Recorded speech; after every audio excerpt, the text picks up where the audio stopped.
नमस्ते। कल आपको मैंने ललयबद्ध में कविता को पुनरावृत्ति के रूप में बताया था। उसमें दिए गए कुछ कार्यों को आपको बताई थी, जो आपका डेट आपको 25 डाल के उस वर्क को अपने बुक में करना है। आज मैं पुनः आपको एक बार जस्ट थोड़ी सी स्टोरी शॉर्ट में दो बैलों की कथा में प्रेमचंद का जो है, इसमें भी मैं आपको एक कवि परिचय याद रखने के लिए आपको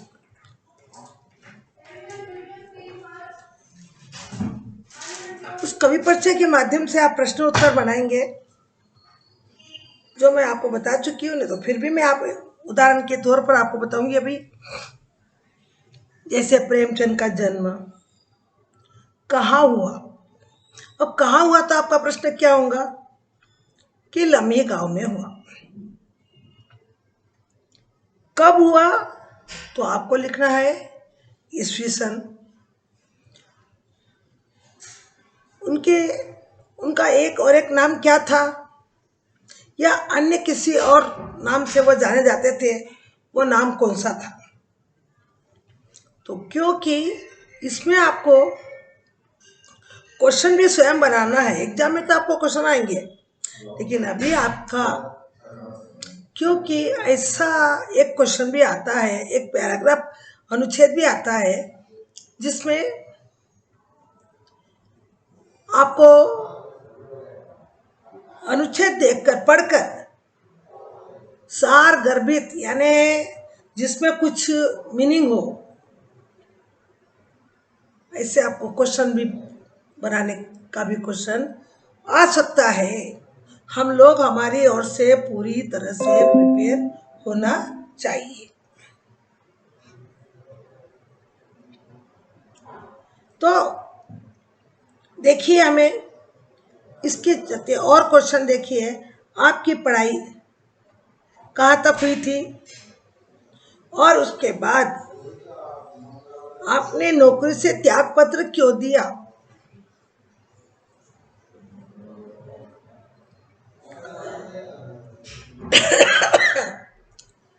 कहानीकार प्रेमचंद की मृत्यु कब हुई। उसके बाद उनकी रचनाएं यानी पॉइंट टू पॉइंट भी लिखेंगे तो समझने वाले को बहुत सरल होगा और आपका लिखा हुआ सुंदर दिखेगा। और यही हमारे लिखावट का मुख्य उद्देश्य कि हमें ऐसे लिखना है कि सामने वाला हमारी लिखावट से, हमारी भाषा से, हमारे प्रश्न या उत्तर से प्रभावित हो जाए। तो इस तरह से आपको उनकी लिखी हुई रचनाएं, और प्रेमचंद एक कहानीकार भी थे और उपन्यासकार भी थे।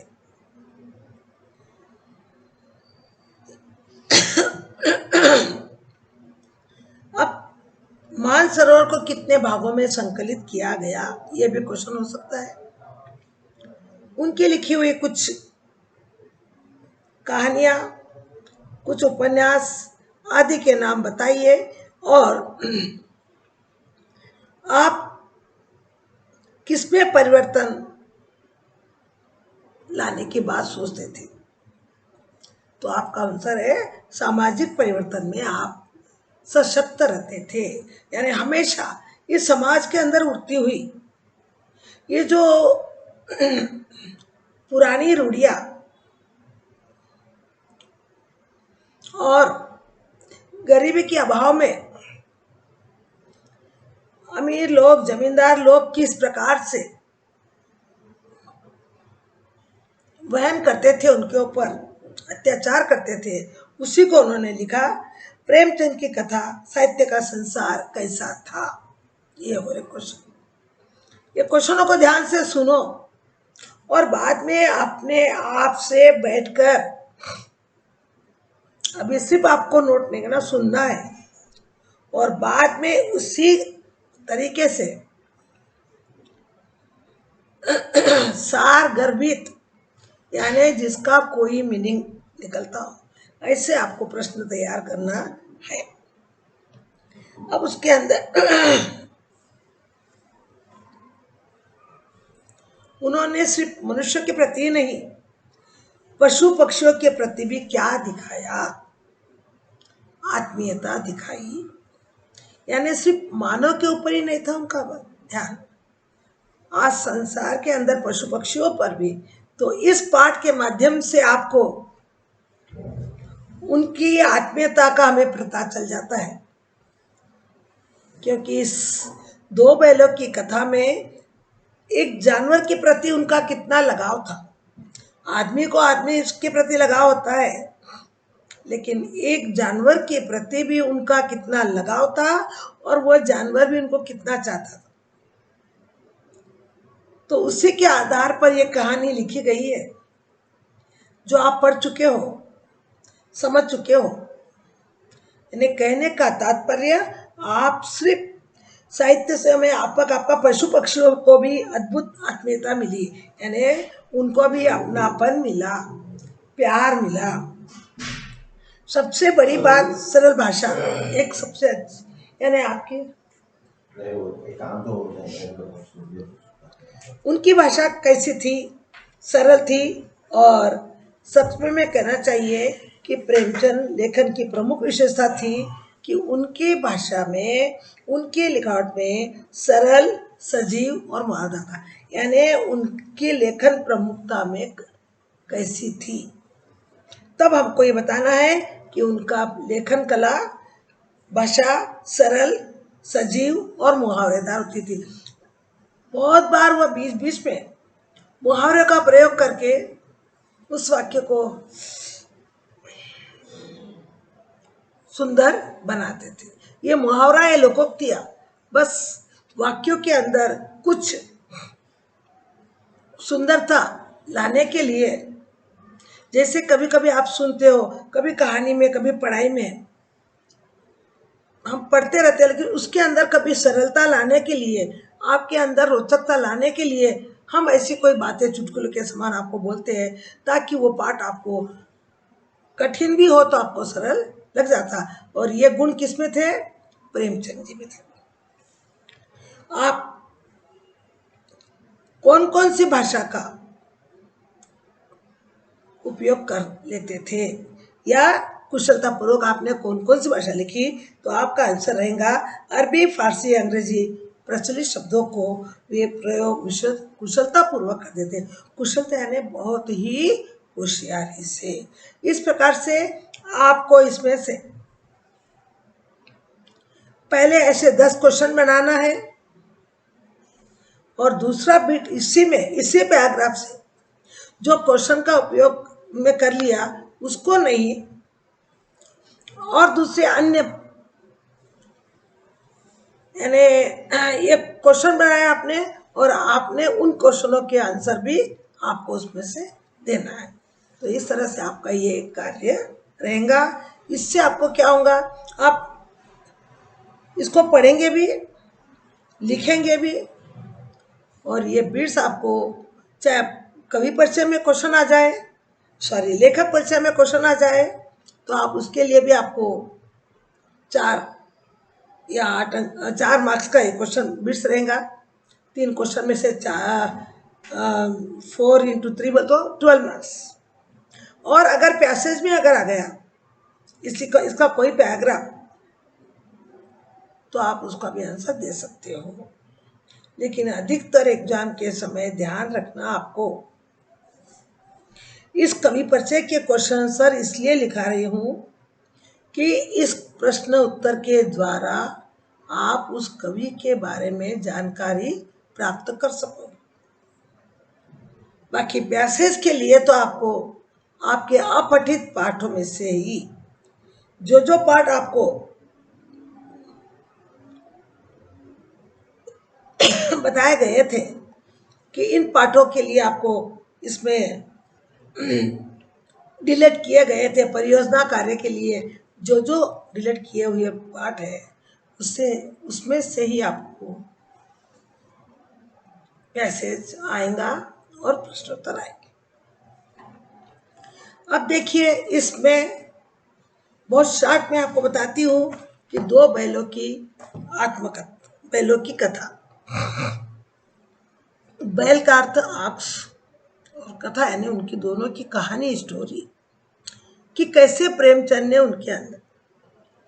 उनको अपने पास रखा। जब वो बेचने को उनके ही रिलेशन में, उनके ही रिश्तेदारों में उसको बेचा, तो वो बैल किस कदर वहां से भाग के आते हैं, कितनी कितनी कठिनाइयों को झेलते हैं। आप और हम जानते हैं कि बैलों में, जानवरों में आत्मीयता नहीं होती है, लेकिन मनुष्यों से भी ज़्यादा बैलों में आत्मीयता होती है, जानवरों में आत्मीयता होती है। वो उतने वफादार होते हैं कि एक बार आप उसको प्यार कर लो तो वो अपनी पूरा जीवन आपके ऊपर लुटा देता है। इसी तरह की प्रेमचंद की लिखी हुई है कहानी थी, आपने सुनी, समझी। आपके इसमें से S7 में इसमें नोट्स भी, प्रश्न भी आ चुके हैं। अब इसके साथ ही आज मैं आपको पुनः एक बार कुछ व्याकरण संबंधी, जैसे पत्र का,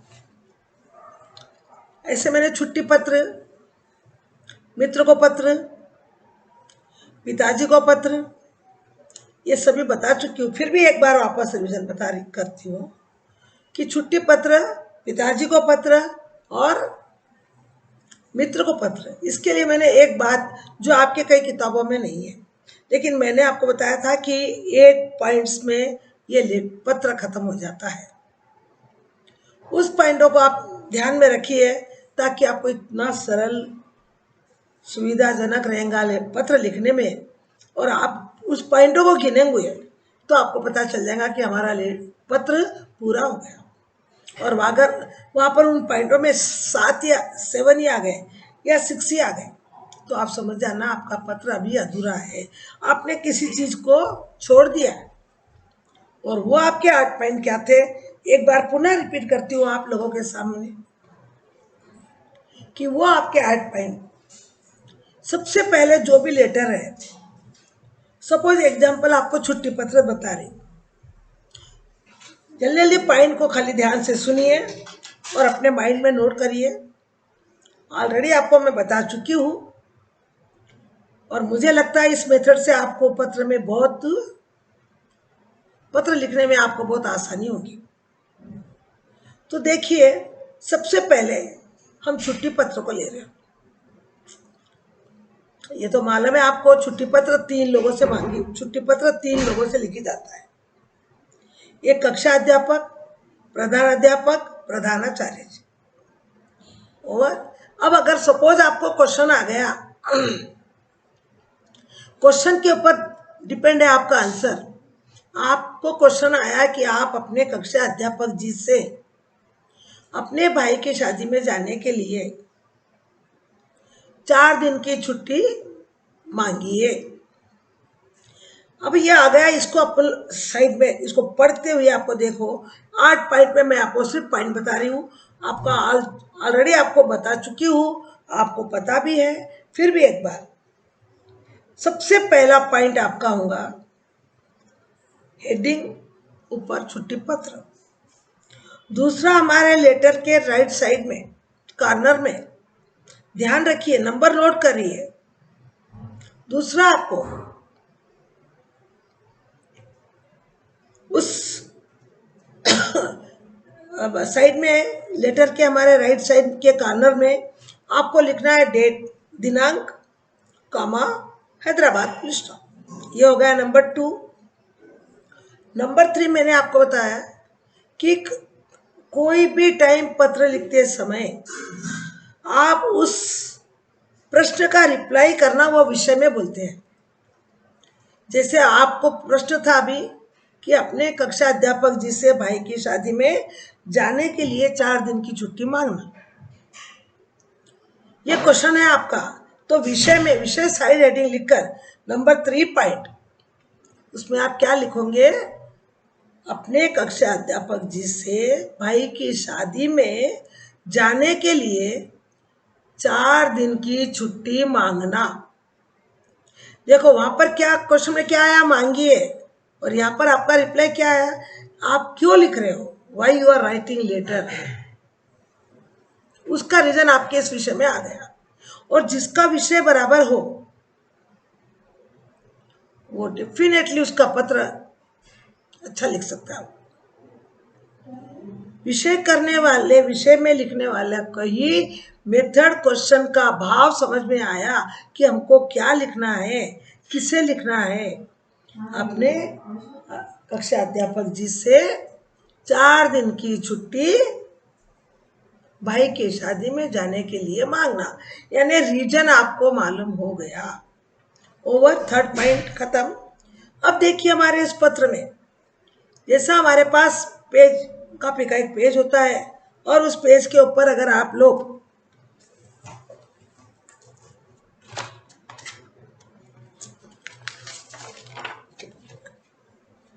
ये आपका पेज है, इसके यहाँ तो डबल का है, तो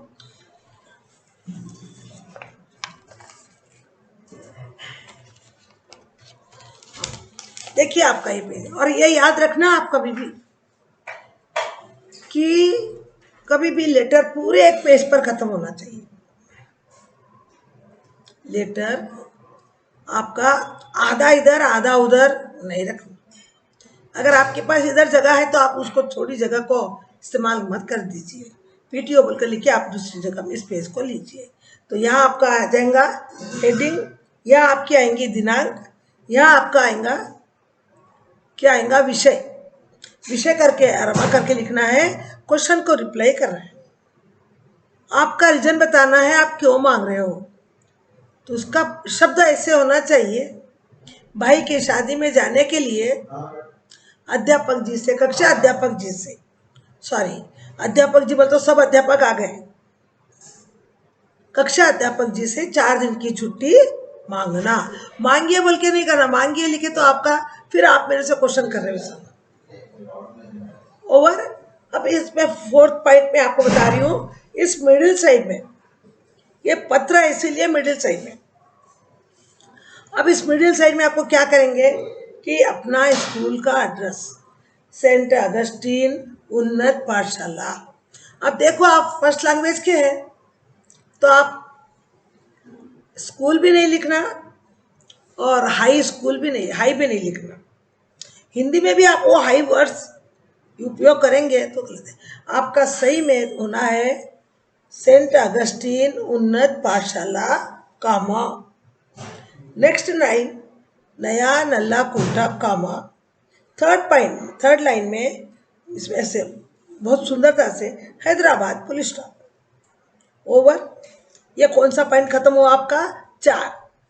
अब 4 के बाद में आप 5th में आपको शुरुआत है, 5th अब हमारा यहाँ से शुरू होता है। उसमें आपको देखना है क्वेश्चन में किसको छुट्टी मांगने के लिए कहा है, उसको संबोधन करना। क्या लिखेंगे? पूजनीय लिखेंगे? नहीं, सेवा में कक्षा अध्यापक जी से, कामा, फिर वो लाइन छोड़ दीजिए। ये 5th पॉइंट है आपका, पर आपका ये पैराग्राफ शुरू जा रहा है, सेवा में कक्षा अध्यापक जी से, कामा, नम्र निवेदन है कि, अब आपका मैटर शुरू हो रहा है इस 5th में। नम्र निवेदन है कि मेरे भाई की शादी, पहले सबसे पहले मैंने आपको बताया था कि आप क्या बताएंगे, किसकी शादी है और कब है, तो उसको लेकर आपको लिखना है मेरे भाई की शादी दिनांक 25 फरवरी को होने वाली है। कुछ लोग क्या करते हैं कि भाई की शादी हो रही है, आप मुझे छुट्टी दीजिए। अब बताइए शादी वहाँ हो रही है और आप छुट्टी ले रहे हैं, तो आप कब जाओगे वापस? जब भाई आपका दुल्हन को लेके चला जाएगा। तो आपके वाक्य को जरा सा ध्यान रख के लिखना है, इस तारीख को मेरे भाई की शादी होने वाली है, हो रही नहीं और हुई भी नहीं। इसी घर के सभी लोग जा रहे हैं, मैं भी जाना चाहता हूँ। यहाँ पर आप थोड़ा सा हेर फेर कर सकते हो, लेकिन वाक्य में हेर फेर करने पर आपके वाक्य का अर्थ सहित बराबर होना चाहिए वहाँ पर, तो फिर गलत भाषा से आपका रचना गलत हो जाएंगी। तो सभी जाना चाहते हैं, मैं भी जाना चाहता हूँ। अब पहले आपने शादी का बता दिया, शादी में जा रहे हो, फिर शादी कब की है। अब आपको क्वेश्चन में आप कितना दिन बोले, आपको ऊपर क्वेश्चन में 4 दिन की, तो आपको क्या लिखना है, इसीलिए आप मुझे इसी 5th पॉइंट में, इसीलिए आप मुझे 4 दिन की छुट्टी प्रदान कीजिए। अब 4 दिन बोल तो कौन से 4 दिन, बहुत समझना है। एक बार अगर आपके समझ में आ गया तो कभी लॉन्ग लाइफ आप अपने इस पत्र की रचना को भूल नहीं सकोगे, क्योंकि अभी हमने पहले डेट बताई, अब हमने डे बताए, तो कितने दिन की आपको क्वेश्चन के ऊपर डिपेंड होना चाहिए। क्वेश्चन में 4 दिन की पूछे और यहाँ पर आपने 2 दिन के लिए 3 दिन के लिए, तो रॉन्ग हो सकता है। इसीलिए मुझे 4 दिन की छुट्टी चाहिए, फुल स्टॉप। नेक्स्ट पॉइंट उसी के साथ में, अब दिनांक कब से कब तक, आपको टोटल छुट्टी कितने दिन की बोला क्वेश्चन में, 4 दिन की। शादी कब है आपकी, 25 तारीख को, फरवरी को। 25 हर महीने में आती है, इसलिए मंथ भी लिखना जरूरी है। हर महीने में 25 आती है, हर महीने में 30 दिन हो जाते हैं, तो हमें इसलिए डेट टू डेट और मंथ भी लिखना है। तो इसलिए मुझे अब 4 दिन की छुट्टी, तो हो सकता हम लोग 1 दिन पहले लिए या जो भी लिए, आपका टैली इस डेट टू डेट में ऊपर के 4 दिन में होना चाहिए। अब देखो, कोई जरूरी काम रहता है पहले, तो शादी के 2 दिन पहले से ही वो ले लेता है। तो 25 तारीख की शादी है, तो 23 तारीख से आप मुझे दिनांक 23 फरवरी से 26 फरवरी तक छुट्टी प्रदान कीजिए। काउंट कर लीजिए, आपके 4 दिन हो गए ना, हुए नहीं हुए जरा ध्यान रखिए, हो गए। ये पैराग्राफ खत्म, यानी आपका इस पैराग्राफ में 5th पॉइंट में आपका सब कुछ आ गया। आप छुट्टी क्यों ले रहे हो, रीजन क्या है, कहाँ कितने दिन की छुट्टी ले रहे हो, और कब से कब तक ले रहे हो। This paragraph over. कौन सा पॉइंट खत्म हुआ, ये 5th हुआ, 5th पॉइंट। अब नीचे 6th पॉइंट, सेकंड पैराग्राफ। सिर्फ आप मेरे पॉइंटों को ध्यान रखिए, इसमें हमको अगर ये माइंड में हमारा बैठ गया, हमको कहीं पर भी लेटर और निबंध सिर्फ उसके मुख्य भागों को ध्यान में रखें, तो हम ये आसानी से लिख सकते हैं। सेकंड, नेक्स्ट 6th पॉइंट में, यानी सेकंड पैराग्राफ आ गया हमारा, लेटर का नंबर आया 6th। मुझे आशा है कि सेकंड पैराग्राफ को शुरुआत करते समय भी आपको मैंने बताया था कि कोई भी पैराग्राफ शुरू करते समय यहाँ से शुरू करना है आपको, स्टार्टिंग लाइन से नहीं, थोड़ा गैप रख के करना है, फिर दूसरी लाइन स्टार्ट से। इससे आप लोग देखेंगे आपके अनुच्छेद, आपके पैराग्राफ समझने वालों को बहुत आसानी से समझ जाएंगे। तो मुझे आशा है कि आप मेरा छुट्टी पत्र पढ़कर मुझे जरूर 4 दिन की छुट्टी प्रदान करेंगे। अब ये प्रदान शब्द 2 तरीके से लिखते हैं इसको, पर दोनों के अर्थ अलग अलग है। पर कभी कभी बच्चे इससे मिस्टेक कर देते हैं, ये प्रदान की जगह प्रधान लिख देते हैं। ये द और ध में हिंदी में बहुत है। आप अंग्रेजी में कहीं पर THI लिख सकते हो, कभी TEE लिख सकते हो, वो होता है। लेकिन हिंदी में आपको प्रदान, तो यहाँ पर वो द ही आना है, दादी का द ही आना है, और वो प्रधान, उसका मीनिंग अगर प्रधान लिख देंगे तो आपका अर्थ बदल जाएगा, क्योंकि वो प्रधान यानी हेड और ये प्रधान यानी देना। इतना डिफरेंस हो जाता है। इसीलिए हिंदी में जो बोला जाता है वही लिखा जाता है, इसका ध्यान रखना। अगर आपने प्रधान की जगह प्रधान लिख लिया तो आपका वो लाइन गलत हो जाएंगी। तो आप मुझे 4 दिन की छुट्टी प्रदान कीजिए। मुझे आशा है आप मेरा छुट्टी पत्र पढ़कर, आई होप बोल के आप लिखते हो ना कि आप मुझे छुट्टी देंगे, तो मुझे आशा है कि आप मेरा छुट्टी पत्र पढ़कर मुझे 4 दिन की छुट्टी जरूर जरूर प्रदान करेंगे। ये जरूर जरूर शब्द 2 बार लिखने का कारण आपका रिक्वेस्ट करेंगे। 2 बोल के मैं नहीं बोला, 2 बोल तो दादागिरी हो जाएंगी आपकी। आप मुझे छुट्टी दो, ये 2 शब्द लिखने से आपका वहां पर अक्कड़पना आ जाएगा, आपके अंदर नम्रता नहीं रहेगी। आपके शब्दों में नम्रता चाहिए। आप मुझे जरूर जरूर छुट्टी प्रदान करेंगे। Police stop, chapter close. 7 point आ गया, 6 पॉइंट तक। 7 पॉइंट में आपको देख लीजिए, सिर्फ एक ही वर्ड लिखना है, वो लेटर के बीचों बीच में जहां हमारा ये खत्म होता है उसके लाइन के नीचे में धन्यवाद, थैंक यू बोलते हो आप लोग, वैसा हिंदी में उसको बोलेंगे धन्यवाद। ये 7 पॉइंट आपका खत्म हो गया। अब मैंने आपको बताया था 8 पॉइंट में खत्म होता है। अब लास्ट पॉइंट क्या रह गया, इस लेटर के हमारे सामने के राइट साइड के कॉर्नर में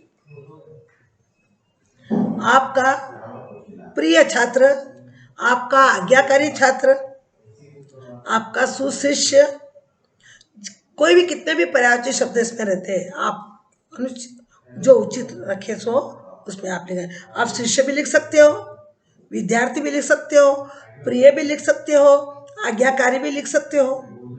आपका प्रिय छात्र कॉमा 8 पॉइंट में अ ब स, अ डैश ब डैश स, बस, यानी XYZ लिखते हो आप इंग्लिश में। अब आजकल तो इसके आपके मॉडल पेपर में मैं देख रही हूँ कि पत्र में नाम लिखने वाले का नाम, कभी भी जो पत्र लिखता है उसका नाम नहीं होना है।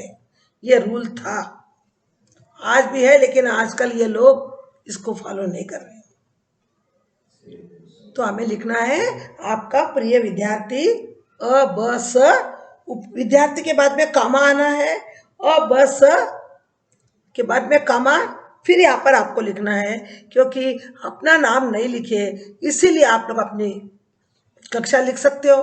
कक्षा 9वीं विभाग अगर है आपका तो आप ABC जो भी है सो आप लिख सकते हो। उसके बाद में आपको लिखना है क्रमांक संख्या और आपका क्रमांक नंबर। रोल नंबर को हिंदी में बोलते हैं आपका क्रमांक नंबर, वो नंबर लिख दो। ये 8 पॉइंट में आपका ये पत्र खत्म हो गया। आया समझ में? बस इसको ध्यान में रखो, इस मेथड को ध्यान रखो। लेटर के अंदर आप पत्र में, छुट्टी पत्र में, मित्रों को पत्र में आप कभी भी अपनी ये गलती नहीं कर सकोगे और अच्छे मार्क्स प्राप्त कर सकोगे। इसी उम्मीद के साथ आज आपको अभी यही थोड़ा चेंज हो गया, 8 पॉइंट इसमें भी है और 8 पॉइंट मित्र के पत्र में भी है या पिताजी को पत्र में भी है। पिताजी को पत्र, मित्र को पत्र कौन सा पत्र कहता है कि व्यक्तिगत पत्र जो परिवार से लिख सकते हैं, इसमें भी 8 पॉइंट ही खत्म होते हैं। कैसे होंगे टीचर 8 पॉइंट? थोड़ा चेंज हो जाता है इसमें, जस्ट ध्यान रखो आप लोग।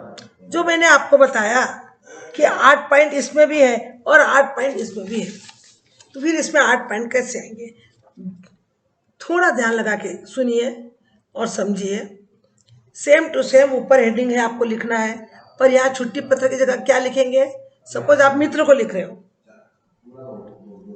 या आपका चॉइस, मित्र को लिखो चाहे पिताजी को लिखो आप, ठीक है। मैं पिताजी को पत्र बताती हूँ आपको। ऊपर हेडिंग लिखेंगे पिताजी को पत्र, सेम पॉइंट।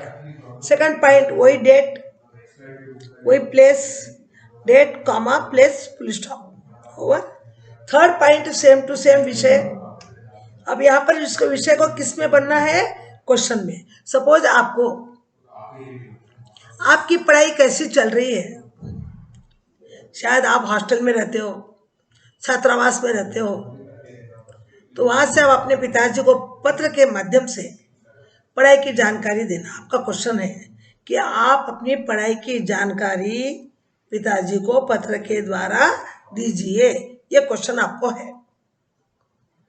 या शुल्क, शुल्क यानी फीस, तो ठीक है, हमको पढ़ाई की जानकारी का है, तो ये क्वेश्चन था। तो आप विषय में क्या लिखेंगे, पत्र लिखकर पिताजी को अपनी पढ़ाई के बारे में बताना। क्योंकि हम एक दो बात तो नहीं है जो फोन में बता दे, कौन सा विषय कैसा है, कौन से विषय में मैं कमजोर हूँ, और सभी बातें बताना है। तो सारी बातें वो किस में लिखता है, पत्र में। तो पिताजी को पत्र लिखकर पढ़ाई की जानकारी देना, ये हो गया विषय सेम टू सेम। अभी तक कुछ बदला नहीं है छुट्टी पत्र में और इसमें। अब देखो बदल गया। छुट्टी पत्र में मैंने आपको बताया था फोर्थ पॉइंट में अपने स्कूल का नाम, एड्रेस, लेकिन यहाँ पर हमारा फोर्थ पॉइंट पर हमारा लेटर शुरू हो जाएगा। यहाँ से आपको लिखना है। अब पिताजी को लिख रहे तो क्या संबोधन करेंगे, प्रिय करोगे आप, प्यारे करोगे। पिताजी को हमारे लिए आदरणीय पिताजी, पूजनीय पिताजी, माननीय भी नहीं लिखना। माननीय रेस्पेक्ट शब्द हमें और किसी को लिखते हैं, पिताजी के लिए आदरणीय पूजनीय रहता है। पूजनीय पिताजी कॉमा, फिर क्या लिखेंगे, आशीर्वाद लिखेंगे आप। पूज्य पिताजी को सादर प्रणाम, सादर प्रणाम करके फुल स्टॉप, कंटिन्यू। आपका ये नंबर कौन सा चल रहा है हमारा, fourth one. Same to same है देखो पॉइंट, लेकिन आप नंबर थोड़ा चेंज हो गया। अब ये फोर्थ पॉइंट में आप कैसे हो, मैं यहाँ अच्छा हूँ, आपका पत्र मिला, आप मेरी पढ़ाई के बारे में जानकारी चाहते हो, इसीलिए मैं आपको नीचे अपनी पढ़ाई के बारे में बता रहा हूँ। नीचे यानी इस पैराग्राफ के नीचे आया समझ में, इसलिए आपको मैं बता रहा हूँ। Over fourth point over. Fifth side reading. कमाल की बात देखो 8 में ही होता है, थोड़ी सी रचना बदल गई। उसमें 2 पैराग्राफ आए, इसमें 3 पैराग्राफ आए। उसमें भी 8 पॉइंट आते हैं, इसमें भी 8 पॉइंट आते हैं। दूसरे में फिफ्थ में आपको लिखना है, पिताजी आप मेरी पढ़ाई के बारे में जानना चाहते हो, मुझे ऐसे तो सभी विषय सरल ही लग रहे हैं, फिर भी मुझे थोड़ा गणित विषय जटिल लगता है, लेकिन उसके लिए भी मैं अध्यापक से बार बार पूछकर उसका अभ्यास कर रहा हूँ। आप किसी प्रकार की चिंता मत करिए, सभी विषयों को मैं अच्छी तरह से पढ़ लिख कर उसका अभ्यास कर चुका हूँ। मैं आपको विश्वास दिलाता हूँ कि मैं अच्छे से अच्छे अंक में पास होकर आपका नाम आगे बढ़ाऊंगा। आप किसी प्रकार की चिंता मत करो, और जो कोई भी अगर मुझे है, जिस विषय में मुझे कुछ शंका है, तो मैं अध्यापक से पूछता भी हूँ। इस तरह से ये हो गया आपका कौन सा पॉइंट, फिफ्थ पॉइंट हो गया। पैराग्राफ कितने हो गए यहाँ पर, 2। अब थर्ड पैराग्राफ हो गया। जो मेन क्वेश्चन में बताया था वो हमने यहाँ पर बता दिया, फिफ्थ पॉइंट के पैराग्राफ में सब बता दिया। पिताजी की शंका का समाधान कर दिया, पिताजी ने जो पूछा वो बता दिया। अब 6 पॉइंट में क्या लिखा, तो 6 पॉइंट में लिखना है, पूज्य माताजी, क्योंकि पिताजी को तो अपने लेटर ही लिखा, तो अन्य जो घर में हमारे बड़े हैं, दादा दादी, माताजी, भाई भाभी, जो भी आपके घर में सदस्य के अनुसार आप उसको लिख सकते हो। अगर नहीं है तो सिर्फ मम्मी पापा है तो सिर्फ मम्मा का नाम लिखो। तो आपको मैं बता दे रही हूँ, सभी को ऐसा नहीं है कि सिर्फ घर के अन्य लोगों को छोड़ो। अगर आपके घर में सभी है, दादा दादी, मम्मी, भाई, भाभी, आपसे जितने भी बड़े हैं उनका सबका संबोधन करते हुए पूजनीय माता जी, दादी, दादा, माता जी, भाई, भाभी को मेरा प्रणाम। और सभी छोटों को मेरा शुभ आशीष। क्योंकि बड़ों को प्रणाम और छोटों को शुभ आशीष। आपके पत्र के इंतजार में लास्ट में मैं करते हुए डैश डैश करते हुए हमको इस लेटर के राइट साइड में कार्नर में लिखना है। ये हमारा पॉइंट हुआ 7th। देखिए 3 पैराग्राफ हो गए, 6 हो गया। आपके पत्र के इंतजार में मैं करते हुए एकदम यहाँ पर मैं आया, समझो आपका बीच में, तो यहाँ पर मैं लिखकर फुल स्टॉप नहीं करना है, सीधा डैश करते हुए आपका प्रिय पुत्र, आपका आज्ञाकारी पुत्र, और फिर आपका नाम नहीं लिखना है यहाँ पर, आपका आज्ञाकारी पुत्र, बस। बस अब इसके बाद में 7 पॉइंट तो आ गए आपके। अब टीचर 8 पॉइंट कहाँ लिखेंगे?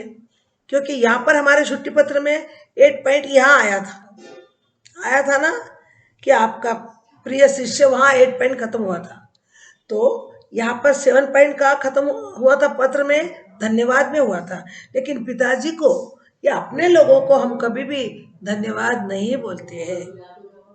ये आज की प्रथा हो गई है हमको कि बड़ों अपने वालों को भी हम लोग अंग्रेजी लोगों की ये बात को हम फॉलो कर रहे हैं। तो हमारा 7 पॉइंट में आपका प्रिय पुत्र, बस ओवर। या क्रमांक नंबर नहीं लिखना है, या आपकी कक्षा नहीं लिखना है। अब 8 पॉइंट पे देखिए, हमारा जो लेटर होता है उसके लेफ्ट साइड में यहाँ पर पाने वाले का पता, क्योंकि आउट ऑफ स्टेशन जाने के लिए हमको उसमें पत्र में पता लिखना जरूरी है। तो पता भी लिखने का एक तरीका है। अगर आपने सही पता लिखा, सही मेथड से लिखा, तो आपको 1 अंक जरूर मिलेगा। आपका मैटर रॉन्ग है, लेकिन आपने शुरुआत सही की, लास्ट में आपने आपका प्रिय पुत्र लिखा, तो उसको भी मार्क्स है। मैटर को ओनली 1 और 2 मार्क्स रहते हैं, बाकी पूरे 5, 4, 3 जो अपने जितने मार्क्स रहते हैं उसका 1 भाग उसका इसमें रहता है, बाकी सब मैटर को भी रहता है। अब यहाँ पर आपने पूजनीय पिताजी लिखा या आपका प्रिय पुत्र लिखा, फिर अब यहाँ पर आपको पता कैसे लिखे, देखिए पाने वाले का पता हेडिंग करके नीचे नाम लिखना।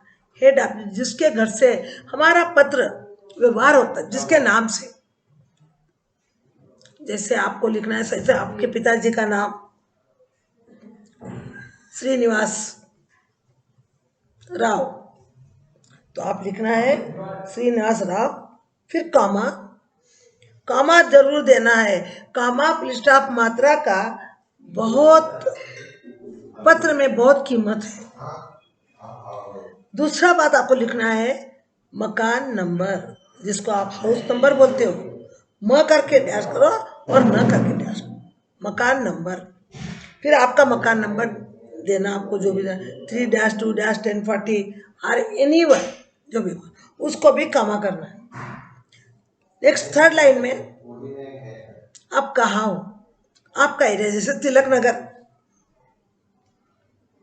पोचम्मा गली, जो भी आपको बनाना है, नल्ला कुंटा, न्यू नल्ला कुंटा, अंबरपेट, ये एरिया का नाम है। ये लिखने के बाद में भी आप कामा करना है। उसके बाद में लास्ट में लिखना है आपको हैदराबाद, और सिकंदराबाद, और बोलाराम, एनीवेयर आपका अपना, जैसे आपका बॉम्बे, दिल्ली, आगरा, जो भी है आपका गांव का नाम, उसका नाम होके फुल स्टॉप आना है। ये हो गया आपका 8 पॉइंट। तो बस बच्चों, आप लोग पत्र के अंदर, ये 2 पत्र के अंदर तो आपको 8 पॉइंट में लेटर खत्म होते, इसका मेथड ये याद रखो, तो आपको लेटर लिखने में, लेटर समझने में बहुत आसानी होगी, और आपको अंक भी अच्छे से अच्छे प्राप्त होंगे। इसका आप पूरा ध्यान करेंगे। अब आने वाले समय में हम लोग आपको मुझे ऐसा उम्मीद है कि आपको पत्र लेखन की रचना अच्छी तरह से मालूम हो चुकी होंगी। आने के बाद में फिर में क्लास के अंदर भी मैं इसी अभ्यास के द्वारा, ये चीज़ें छोटी है लेकिन मार्क्स हमको अच्छी तरह से इसमें मिल सकते हैं, इसीलिए हमको, और ये एक समय के लिए नहीं है। प्रश्न तो जिस किताब को पढ़ेंगे उसी से आएंगे, लेकिन ये पत्र, ये निबंध, ये वार्तालाप, ये सब जो है साक्षात्कार, ये हमारे लॉन्ग लाइफ के लिए काम आते हैं। हमेशा हमको अपने आप से हर विषय में, हिंदी विषय में रहेंगे, इसीलिए इसको हमें अच्छी तरह से समझ ले। तो मुझे उम्मीद है कि आप लोग एनी टाइम, कोई भी समय पत्र रचना, निबंध की रचना को आप आसानी से लिख सकोगे। और मैंने जो बताया था आपको, उस कवि परिचय, लेखक परिचय में से आप क्वेश्चन लिखकर उसके आंसर लिखेंगे, ताकि पॉइंट टू पॉइंट आपको उसको वो याद, कवि परिचय आपको याद, लेखक परिचय आपको याद हो जाएगा। बस ये लिखाने का मतलब यही है, मेरा उद्देश्य, कि आप इस लेखक परिचय के जो मार्क्स होते हैं आपके 4 या 5, उसमें आपका काम बन जाता है और पूरे मार्क्स मिल सकते हैं। इसी आशा के साथ मैं आपका आज का ये पीरियड समाप्त करती है। आने वाले समय में हम लोग निबंध की रचना के बारे में जरूर पढ़ेंगे। धन्यवाद चिल्ड्रन।